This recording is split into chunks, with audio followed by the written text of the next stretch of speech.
నేరాల అదుపునకు community contract కార్యక్రమాలు నిర్వహిస్తున్నామని ఆదిలాబాద్ జిల్లా అదనపు ఎస్పీ బి సురేందర్రావు తెలిపారు. ప్రజల భద్రత, రక్షణ జిల్లా పోలీసుల బాధ్యతగా తెలిపారు. శనివారం ఉదయం భీంపూర్ మండలంలోని వడూరు గ్రామంలో తనిఖీలు చేపట్టారు. సరైన ధృవపత్రాలు లేని 40 ద్విచక్ర వాహనాలు, 2 ఆటోలు, 2 టాటా ఏస్, 1 మ్యాక్స్ తాత్కాలికంగా సీజ్ చేసినట్లు తెలిపారు. ఇక ఈ తనిఖీల్లో 8 బాటిళ్ల దేశీ దారు లభ్యమైందని కూడా తెలిపారు.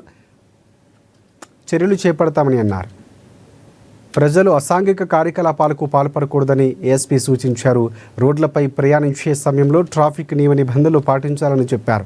ఎట్టి పరిస్థితుల్లో కూడా మాదక ద్రవ్యాల బారిన పడకుండా వాటిని దూరంగా ఉండాలని కోరారు. గాంజా, గుడుంబా లాంటివి జీవన విధానానికి ప్రాణహాని కలుగు చేస్తాయని తెలిపారు. ప్రస్తుతం సమాజంలో సైబర్ నేరాలు పెరిగిపోయిన నేపథ్యంలో ప్రజలు అప్రమత్తంగా ఉండాలని సూచించారు. జరగదు, కరెక్టేనా?